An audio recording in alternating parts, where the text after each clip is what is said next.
Na-try nyo na sa Subic? Yan. Yan. Maganda Kasi yan. ako, nag-shoot ako sa Subic ng 3 months during the pandemic lock. Grabe, sobrang Disiplina. strict and disiplina na lahat ng mga tao doon. Sa Clark.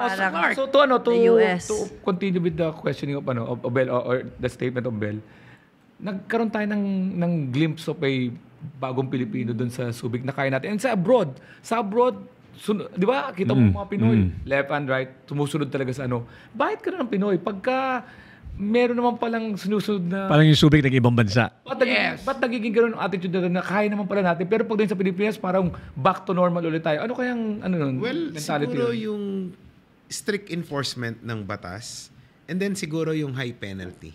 Kasi sa ibang bansa, pag nakita mo yung rate ng penalty, Grabe. prohibitive talaga.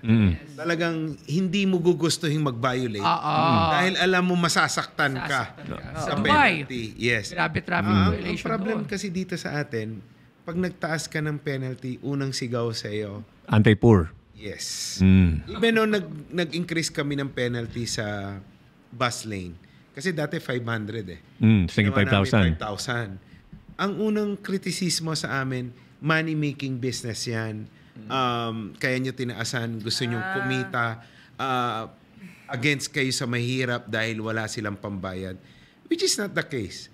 Kaya natin tinataasan para wag kayong mag-violate. Yes. Tama. Yun eh. Mahirap. Diba? Iba kasi Kahit talaga. 1 million, kahit 1 million pa yan, kung di ka gagawa ng violation, Hindi mo babayaran. Oo. Kahit anong taas ng fee, Kung hindi mo hindi mo gagawin. naman babayaran yan kung hindi ka mag-violate. So, ibig sabihin Kung gawin kasi. mo, wag ka mag-violate para hindi ka mag-bayad. Kasi nga nagkakaroon ng risk-reward ratio yung tao. Yes. Diba? sabagay. Pag nag-violate ako dito, afford ko naman yan. Oo, kaya.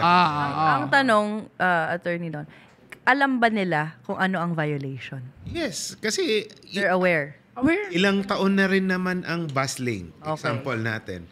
May barriers pa. Oo. Imagine mo pag nawala yung barrier, pinapasok. Oo. Bakit? Kung walang barrier, wala. Wala kang... Diba? Di masusunod yan. Bakit?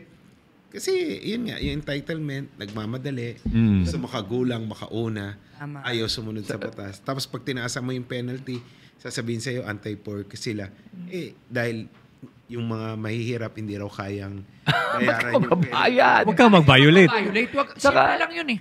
Bakit ka magbabiolate? Oh, di ba? Wala kang pambayad. With more reason na hindi ka dapat mag-violate. Diba? Yes.